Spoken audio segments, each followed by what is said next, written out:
Don't you dare show up at my graduation ceremony. A boring old hag like you will just be everyone's laughing stock. It's my big day, so absolutely do not come." Hearing those words from Kelly made my head spin.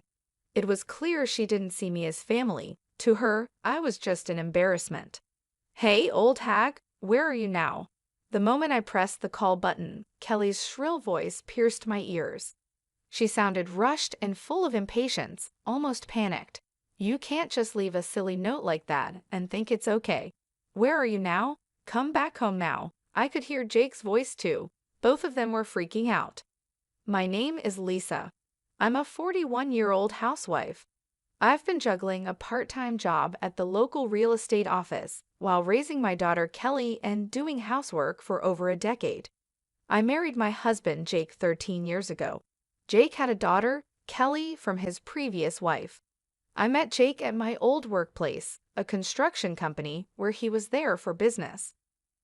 Our company was tough on clients, but Jake, always smiling and cheerful, made a good impression on me. I recommended his products to my company, wanting to be helpful. As a result, his company was chosen.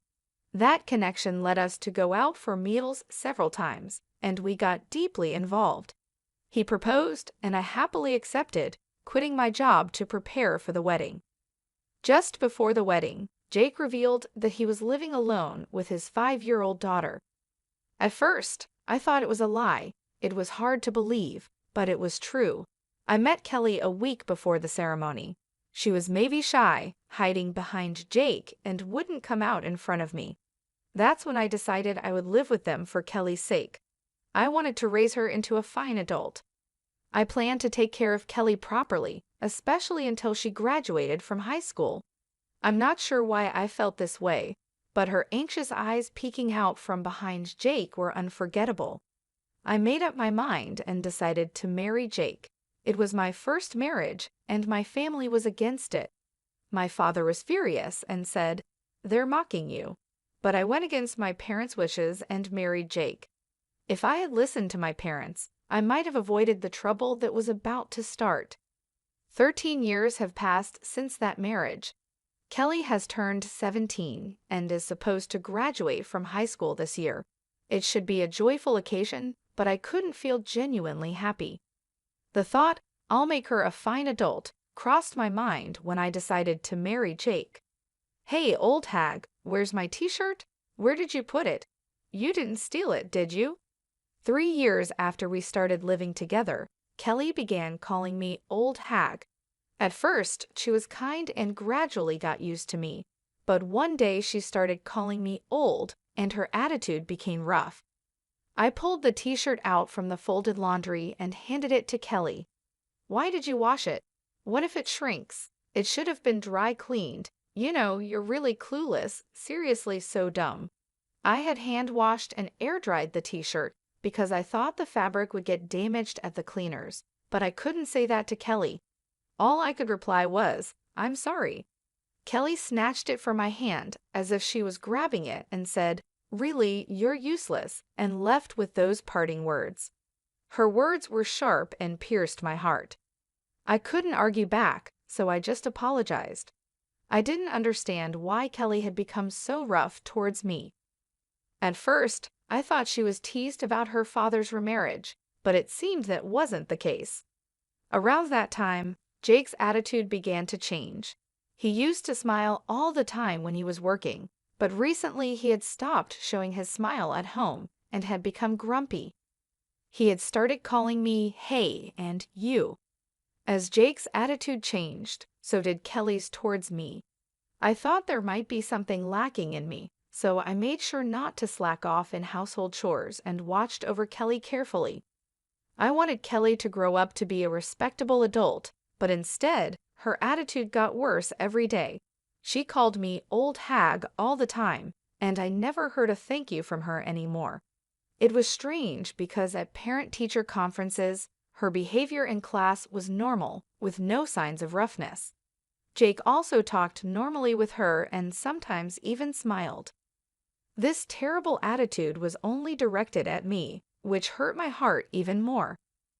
I couldn't talk to Jake about it because he had become distant and completely different from before. I had no one to talk to and felt very alone. Living with a heavy and dark weight on my heart, I was becoming isolated in my own home. Since middle school, Kelly had stopped telling me about school, and Jake attended the events. I had to learn about school events from neighbors. Jake and Kelly seemed to get along well, often going out together. I wanted to be treated as family by them too, and had hoped we could live together happily. It was unbearably painful that it wasn't happening, and Jake's attitude was getting worse. "There's dust on the stairs, clean it up. You're a stay-at-home wife, aren't you? We're running out of toilet paper. Are you even cleaning the bathroom? You really are so clumsy." These were the kinds of things Jake frequently said to me. When we first got married, we each had our roles in household chores. Jake used to do housework while living with Kelly. At first, he was happy that we could share the chores. Now, I'm doing all the household chores. Jake once said that it's ridiculous for a stay-at-home wife to do all the housework. Kelly was an easy child to raise, but somehow that made me feel worse. When I tried to discuss it with Jake, he dismissed it with, "You're not trying hard enough." In the end, it seemed like everything was my fault. The more I tried to talk to Jake, the more a heavy fog clouded my heart. He would nitpick my every small mistake in housework relentlessly. "Can't you even clean properly? Haven't you learned anything all these years? Do you lack learning ability?" Jake looked down on me with disdain. All I could do was apologize. "I'm sorry. I'll try my hardest. Please forgive me." Jake sighed heavily, clearly exasperated. "Even if you try your hardest, you won't be able to do it. That's why you get scolded. Always saying you'll do it, but you've never managed it, have you?" His words continued to chip away at my heart. As time passed, my heart grew weary, and Kelly turned 18. I was curious about Kelly's future plans, but she wouldn't tell me, and Jake wouldn't talk to me about it either. By this time, I had stopped talking to Jake and Kelly unless absolutely necessary. I overheard Kelly and Jake discussing her plans after graduation. I wanted to know, so I stopped and listened. It's settled. I got into college on a recommendation, and I even got a scholarship. "It's all thanks to you, Dad. Thank you." I could hear Kelly's happy voice. She would never speak to me in such a tone. "Good for you. It's the result of your efforts." It was worth pushing all the housework onto the clumsy maid. What an awful thing to say. He must be talking about me. Yeah, it was a good outlet for stress too. I could hear their contemptuous laughter. I quietly left the spot and hid in the bathroom. It was the only place I could be alone. I crouched in the bathroom, held my head, and cried. To think that Jake and Kelly thought of me in such a way.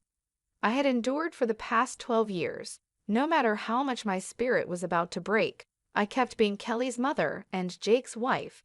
Even when I felt I was at my limit, I forced myself to keep going. There were times when I felt I couldn't get up, but I made myself get up, make lunch, prepare breakfast, and do the laundry and cleaning. If I were honest, I would have preferred to just lie down, but doing so would surely make me no longer needed by Jake and Kelly. That fear kept me going. I spent my days exhausted. Honestly, I don't remember much from that time. One day, when I was out shopping, a neighbor shocked me with the news. The next day was Kelly's high school graduation ceremony. I couldn't admit I didn't know, so I just smiled vaguely and left. As soon as I got home, I collapsed onto the sofa. I had always thought of making Kelly a respectable adult. Graduation from high school was supposed to be a milestone for that. Again, I was the only one left out in this house. I am not allowed to have a smartphone or use a computer. All communication and information came through Jake and Kelly, and they chose to keep me in the dark. I have a simple flip phone that can only make calls. Jake handles all interactions with the school, so I don't even have anyone I can call a mom friend. I have no way to learn about school information. Still, I found out about sports days and performances from neighbors' conversations and kids' chats on their way back from school, and I secretly attended them. I wanted to properly attend the high school graduation and celebrate her step into adulthood. As I was crying on the sofa, Kelly came back from school. "Hey, old hag, what are you slouching around for? It's depressing. You're making the whole house dark. Can't you do something about it?" Kelly glared at me. It was her fault, yet she acted like this. If Kelly had told me the date of the graduation ceremony, I wouldn't have felt this way. For the first time, I felt anger slowly rising from the depths of my heart. "The graduation ceremony is tomorrow, isn't it? Seems like you didn't tell me." I questioned her with a feeling of blame. Kelly looked slightly taken aback by my defiant words, but exaggeratedly sighed to cover it up. "So what? You wouldn't come to the graduation anyway, so why does the date matter to you?" I tilted my head in defiance at Kelly's words.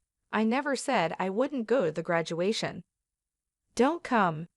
If a boring old hag like you shows up, you'll be everyone's laughing stock. It's my big day, so definitely do not come." Kelly's words about being everyone's laughing stock made me dizzy. Clearly, Kelly doesn't think of me as family. To her, I am an embarrassment. I thought this time would be different, but she wouldn't see me any other way. "Don't come." Kelly's words pierced my heart. It was clear from her own mouth that I was nothing but a nuisance. That night, Jake came home with a suit and a dry cleaner's bag. He had sent the suit to the dry cleaners himself, without asking me, of course. Jake knew about Kelly's graduation.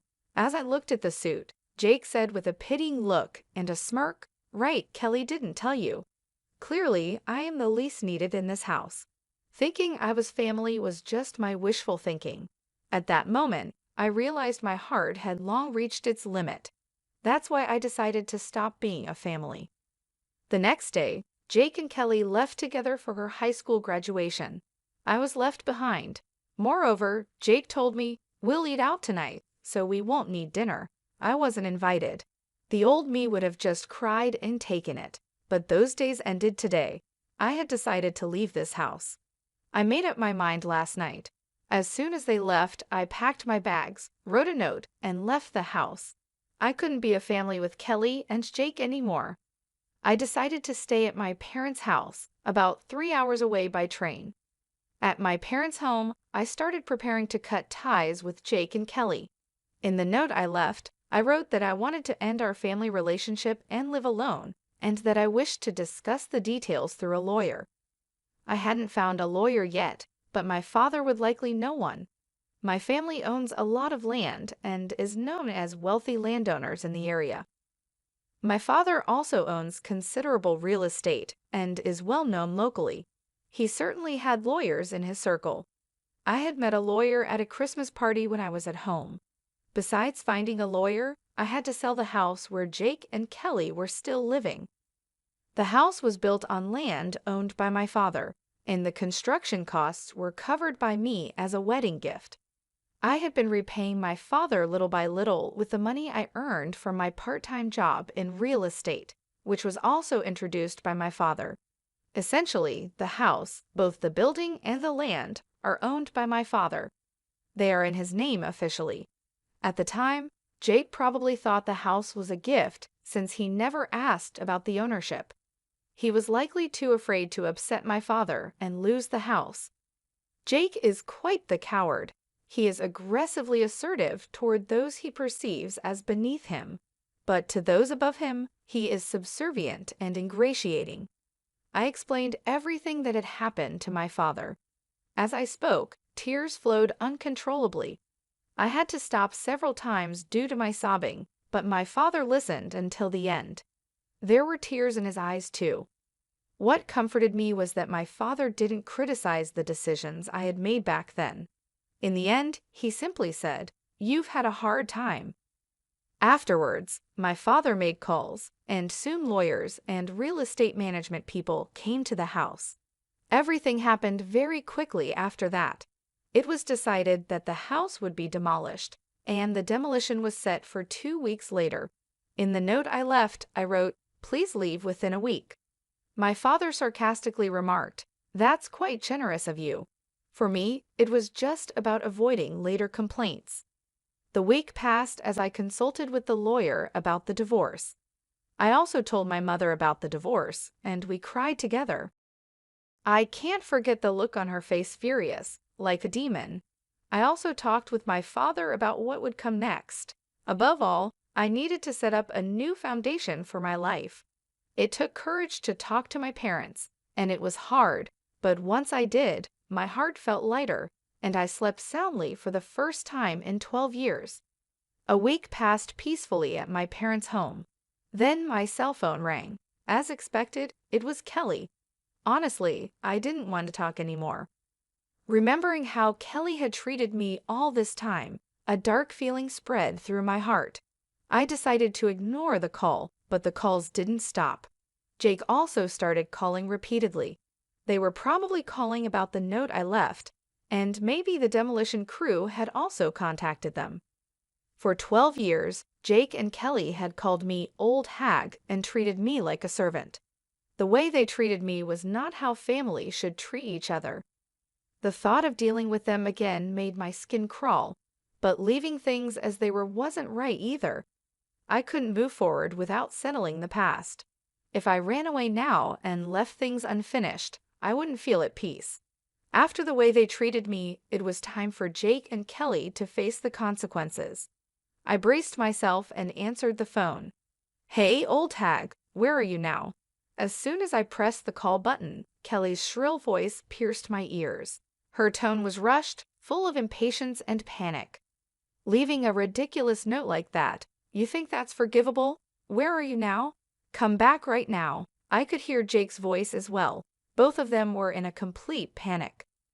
I imagined Kelly coming home from graduation, finding that this servant-like woman who used to relieve their stress was gone. Moreover, there was a note saying divorce and leave the house. Even Kelly would panic in such a situation, especially on the day of her graduation ceremony. I couldn't help but let out a chuckle at how flustered Kelly was. Who is this?" Kelly seemed surprised by my response and stumbled over her words. I hung up the phone. Afterwards, I called the real estate management company to check when the demolition was starting. It was scheduled for tomorrow as planned, and Jake had already been notified. I asked to postpone the demolition to the day after tomorrow and requested that Jake be informed of the one-day delay. The one-day reprieve was granted. Jake would probably come here then. I was ready to deliver a heavy blow to Jake and Kelly. There were dozens of calls from them, but I ignored them all. The next day, around noon, I heard the doorbell and knocking. It must be Jake and Kelly. They probably wanted to come earlier, but the poor train connections made it take a long time. Jake and Kelly were panting heavily, looking really anxious. I had arranged for my parents to stay out of sight, so it looked like I was the only one home. I showed Jake and Kelly into the living room. Jake entered the house hesitantly, intimidated by my father, who is a wealthy and well-known figure in town with a commanding presence.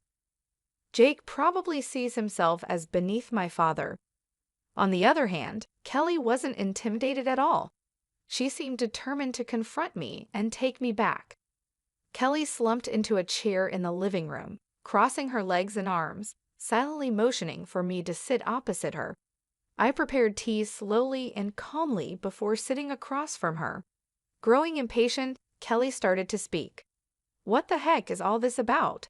Jake, who was sitting next to me, placed the note I had left on the table. I just stared silently into Kelly's eyes without any reaction. Kelly looked away first, trying to shake off the awkwardness with a laugh. "What was with that 'who is this' yesterday? That was some pretty bad acting." Still, I remained silent, staring at Kelly. She became uncomfortable under my gaze, shifted in her seat, and continued talking. "Look, you can't make it on your own without us. You're nothing but trash." I almost reacted to Kelly's harsh words, but managed to restrain myself because I could hear the tremor in her voice. Kelly must be putting on a brave front. So far, Jake had been silent, just watching how things unfolded. "Stop being so stubborn and come back home," Kelly berated me with harsh words. trying to confuse and drag me back home. The more excited Kelly got, the calmer I responded. I don't have a family, do I? Oh, I do have parents, but you two aren't my family, are you? I said. Kelly, for her part, probably felt out of her depth. She started talking loudly. What are you talking about? You and Dad are my family, right? Hey, Dad, that's right, isn't it? Kelly must have felt at a disadvantage alone, so she asked Jake for help. Jake looked around nervously and, seeing that no one else was around, seemed relieved and started talking to me. That's right, you can't live without us, just like Kelly says, so you're coming back. Jake began to act all high and mighty when he saw my parents weren't around. Looking back, I realized what a cowardly man he is. As I said before, I have no family, I answered firmly. No matter what Jake and Kelly say, I'll keep treating them as strangers. Jake and Kelly are not my family. If they were, they wouldn't treat me like a slave. Family is about holding hands and helping each other. When someone in the family is in trouble, it's normal for the family to support them. However, Jake and Kelly were different. They've been treating me as a servant and an outlet for stress for over 12 years. Jake and Kelly insist that this is normal. They're unaware of how terrible and wrong it is. They've been oppressing me unconsciously. I'm amazed I've put up with it for 12 years. I'm impressed with myself. It all started when I saw Kelly peeking from behind Jake. I was bound by my own words to raise Kelly into a fine adult. Because of these words, I've been desperately serving Jake and Kelly. That's why I endured until her high school graduation. I had decided that when Kelly graduated from high school and was ready to leave, it would be time to draw the line. I had a faint hope that Jake and Kelly would change their attitude towards me by then, and we could be a family. But they betrayed my expectations, leading to this situation. Everything was decided by their attitude the day before the graduation ceremony. So I'm facing them with the appropriate attitude now. Jake and Kelly are no longer my family, which is why I don't treat them as family. Kelly started to change her tone, realizing the seriousness. We are family, aren't we, Mom? Stop putting on this silly act, please. Before I knew it, she had switched from calling me old hag to Mom. Apparently, Kelly began to understand that things wouldn't go as they used to. Jake watched anxiously as he looked at me and Kelly. You may not be my birth mother, but we've lived together all this time, so please listen to my request. Kelly unfolded her crossed arms and clasped her hands in front of her. She had been sitting back, but now she was leaning forward. I have no obligation to listen to requests from someone who isn't family, I continued, keeping my emotions in check. Tears appeared in Kelly's eyes as she pleaded desperately, please listen to me. That note was a lie, right? You're not really going to sell the house, are you? It can't be true because you are part of our family, Mom. I felt disgusted by the way Kelly said Mom. What concerned her was the house, not me. She must be anxious about losing her home. It's true that the house will be gone. Is that what you're worried about? I asked. It seemed all that mattered was having a place to live, even if I wasn't there. No matter how much Kelly begged, my feelings wouldn't change. Kelly hung her head and cried. Jake, upset by Kelly's tears, lashed out at me. What kind of joke is this? Enough with your disrespectful attitude. What's with that note? Come back right now and stop the demolition. I responded with suppressed emotion in my voice. I can't. It's already decided. Do you think you can do this to your family and get away with it? Jake yelled. That's why I keep telling you, you are not my family, I replied, but neither Jake nor Kelly seemed to be listening. Enough already. Haven't I been saying we're not family? I thought, feeling like I was repeating myself. Jake suddenly stood up and slammed his fist on the table. Don't mess with me. I was shocked but kept my emotions in check. Who's messing around? You haven't treated me as family for 12 years, and now you can't suddenly act like it. That's impossible. My voice came out harsher than I expected. I was angry too, even though I didn't show it. Anger was bubbling up inside me like magma. I couldn't forgive Jake and Kelly's incredibly selfish actions. They trampled on my 12 years of suffering and efforts to become a family with them. They rejected, mocked, and exploited me extensively. I was left out, feeling lonely and in pain. I had wished countless times to be treated as family, but my wish was never fulfilled. It took me 12 years to give up. I continued to strive to build a relationship as Kelly's mother, as family, but it ended like this.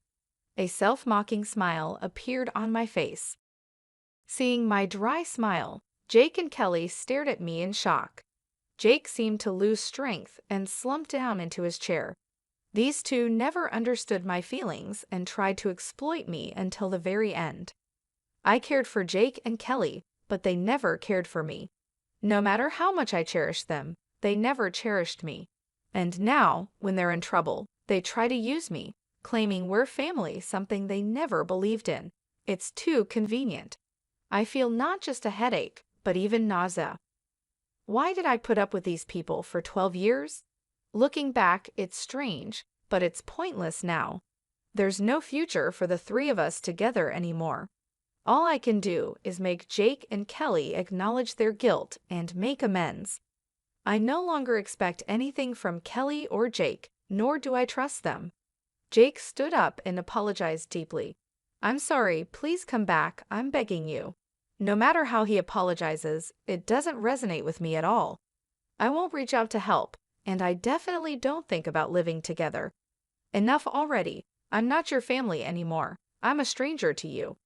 Kelly also began to apologize deeply. I'm sorry, please forgive me. We're family, so I want to go back home together. I'm appalled by her selfish way of speaking. After treating me like a stranger for 12 years, now what? Come back because we're family? Did she think I'd be okay with that? That's too naive. No way. It seemed I could no longer keep my composure. Words I would never have said before came out of my mouth. I don't want to hear your excuses. I can't trust any words anymore. I definitely can't think of us as a family ever again. Then I placed a single piece of paper in front of Jake. It was a divorce form. Of course, I had already signed it. Hurry up and sign the divorce form. I'll file it myself. Write it here right now. Jake shook his head vigorously, then showed me a smile. Think it over, okay. I was shocked at how bad Jake was at the end of our life together. He really is a small-minded man. I had always misunderstood Jake's ingratiating smile. The smile he showed when we first met was a sleazy expression of sizing someone up. I mistook it for the smile of a kind person. Thinking about it now still makes me angry. I stood up and called for my parents in the back. My parents then entered the living room. Jake's mouth hung open, as if his jaw had dropped. Father-in-law, he stammered. My father glared sharply at Jake, and my mother also looked stern. Just being glared at made Jake shrink and cower. I'm very sorry. Jake started apologizing deeply and forced Kelly to do the same. I've troubled you because of Lisa's misconduct. I thought I heard wrong. My misconduct? Was Jake still trying to evade responsibility? My father's eyebrow twitched, but he remained silent. Lisa, well, she left home on her own, so I was just trying to persuade her to come back, right, Kelly? Jake urged Kelly to agree with his ridiculous story. Lisa's misconduct. Don't joke with me. My father's loud voice echoed through the house, making the windows rattle. Jake and Kelly gasped quietly. My father stood in front of Jake, meeting his gaze. How can you say Lisa was being selfish? You only think of yourself. You really are a petty man. Then he turned to Kelly. You've done some terrible things too, Kelly. What did you think of Lisa? You did it again. My father's loud voice reverberated throughout the room. Kelly must have been really scared. Her body was trembling. My father stood towering over them with a stern look. Kelly, you've been causing problems at school too. I've looked into it.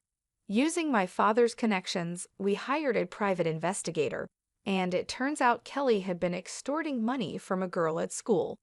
The victim was too scared to confide in anyone, but my father arranged for her to file a criminal complaint. Kelly, with wide eyes, exclaimed, "She ratted me out, didn't she?" I felt like I had seen Kelly's true nature. She hadn't reflected at all. She was only thinking about getting through this situation. "And you, Jake, you've been embezzling money from the company." This too was revealed by the private investigator. Jake had been making fake business trips. I hired the investigator to strengthen my case for divorce, but the investigation uncovered appalling facts about both of them. "Why, how could you even? Was it her?"